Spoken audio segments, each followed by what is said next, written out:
Halo semuanya, di video ini kita akan melanjutkan pembahasan mengenai scanning elektron mikroskop ya, dan kali ini kita akan membahas mengenai interaksi antara elektron yang dihasilkan dari elektron gun dengan permukaan sampel. Ya, seperti apa interaksinya? Mari kita lihat bersama-sama. Baik, jadi ketika elektron ditembakkan dari elektron gun, dia akan mengenai sampel ya dan akan dipantulkan oleh sampel. Ya, pantulan elektron dari sampel ini ada beberapa macam. Ya, pertama adalah metode atau mode elastic scattering. Ya, yang kedua adalah inelastic scattering. Ya, dari pantulan-pantulan ini akan menghasilkan beberapa sinyal yang dapat kita identifikasi secara terpisah. Ya, seperti contohnya secondary elektron, ya, backscatter elektron, Auger elektron, karakteristik X-ray, dan lain sebagainya. Ya, dari sinyal-sinyal ini kita akan bisa mendapatkan informasi berupa topografi, morfologi maupun chemical.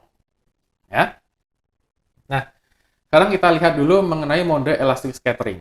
Ya, elastic scattering artinya elektron dari elektron gun yang biasanya juga disebut primary elektron, ya, dia akan didefleksikan atau dibelokkan oleh sampel ya tanpa kehilangan kinetik energinya, ya, sehingga elektron yang datang dari elektron gun dia akan bisa berbelok atau dipantulkan ke atas lagi, ya, tetapi tanpa kehilangan energi kinetiknya, ya. Bisa dibilang juga dia tidak menabrak elektron yang ada di dalam sampel, ya. Nah, akan ada elastic scattering yang kembali ke atas. Jadi dari atas ditembakkan ke sampel kemudian kembali ke atas, ya. Dan sampel yang kembali ke atas ini biasanya disebut adalah backscatter elektron, ya. Dia ini merupakan elektron primary, ya, berarti elektron yang berasal dari elektron gun, ya. Nah, elektron ini bisa diterima atau ditangkap oleh detektor, ya, di BSC detektor, dan digunakan untuk mengenerate yang menghasilkan gambar backscatter electron image. Ya. Di backscatter electron image ini kontrasnya atau gelap terangnya itu berdasarkan dari komposisinya, ya, komposisi dari sampel kita, ya, atau bisa juga dari atomic number atau Z kontrasnya. Ya, jadi apabila ada perbedaan komposisi atau perbedaan unsur, ya, kan perbedaan atomic number, maka akan ada perbedaan gelap terangnya, ya, dari backscatter electron image ini.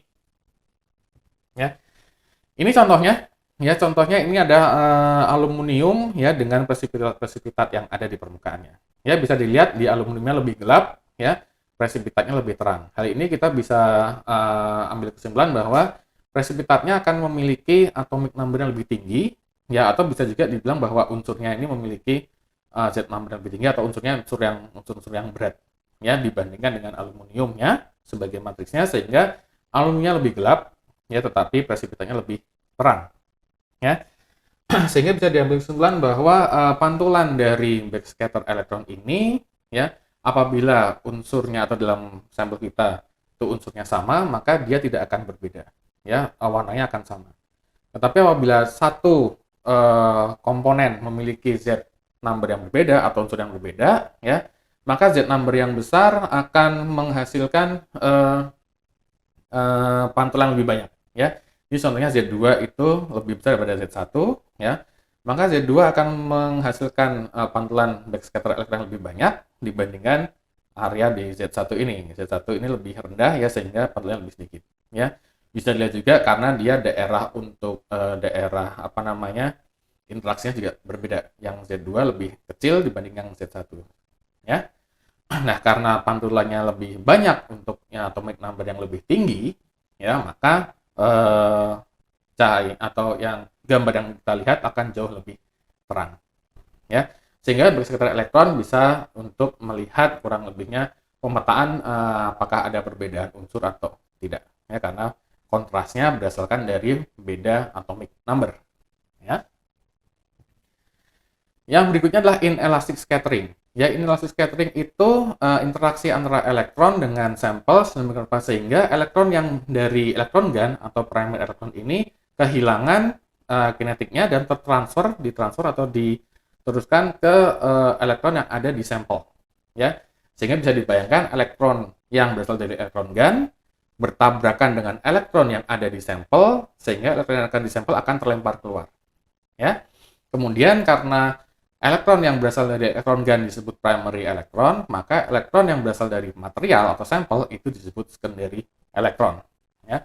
Bisa dilihat dari sini, ya. Jadi insiden elektron sini ya, ini elektron dari elektron gun, dia akan menabrak elektron yang ada di material, ya. Kemudian elektron yang material ini akan terlempar keluar. Nah, secondary elektron ini atau elektron yang berasal dari material inilah yang kita deteksi dan kita identifikasi, ya, sehingga disebut adalah image dari secondary elektron. Ya, disebut adalah secondary elektron kan, bisa di collect ya, bisa kumpulkan dan didetek oleh detektor untuk menghasilkan secondary electron image. Nah, bedanya dengan backscatter ya, untuk secondary image ini kontrasnya dihasilkan karena adanya topografi kontras. Jadi tinggi rendah dari permukaan sampel itu akan menghasilkan kontras atau terang yang berbeda. Ya. Mungkin bisa dilihat dari contoh sini, ya, ini adalah gambar suatu permukaan sampel yang diambil dengan menggunakan secondary electron detector, ya.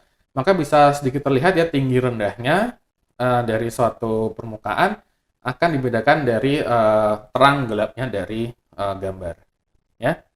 Jadi terang dan gelap gambar secondary elektron itu berdasarkan dari tinggi rendah atau topografi dari sampel, ya.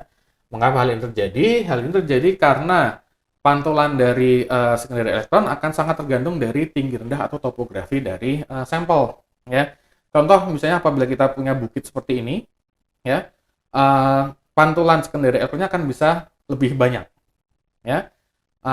Di daerah bukit seperti ini, di daerah seperti sisi, ya, edge seperti ini, ya, dia akan menghasilkan secondary elektron lebih banyak dibandingkan apabila dia flat seperti ini, ya. Sehingga daerah yang terang biasanya daerah yang tinggi atau daerah yang dekat dengan sisi, ya. Daerah yang flat itu relatif gelap, ya. Maka kadang-kadang juga disebut sebagai edge effect. Ya, itu adalah secondary electron image. Ya, jadi berbeda dengan backscatter electron image. Oke. Terakhir adalah kedalaman dari area untuk berinteraksinya, ya, itu ternyata berbeda-beda, ya. Untuk secondary electron biasanya dia relatif agak sedikit di bawah permukaan, ya, backscatter itu lebih dalam, ya. Kemudian ada juga yang lainnya seperti karakteristik X-ray dan lain sebagainya, ada Bremsstrahlung dan sebagainya. Ya, ini semua bisa kita deteksi untuk mendapatkan informasi yang berbeda-beda, ya, seperti tadi contohnya, ya, secondary elektron bisa untuk menghasilkan gambar secondary elektron di mana gelap terang itu tergantung topografi, ya. Kemudian backscatter elektron juga bisa kita buat untuk menghasilkan gambar backscatter di mana gelap terangnya itu tergantung dari atomic number atau Z number-nya, ya. Kemudian yang penting lagi sebenarnya adalah satu lagi di sini, itulah karakteristik X-ray. Ya, ini akan kita bahas di video mengenai EDS yang akan diberikan di video lainnya. Ya, baik, ini adalah video untuk penjelasan mengenai interaksi antara elektron dan sampel. Ya, semoga bermanfaat bagi kita semua. Ya, sampai ketemu di video lainnya.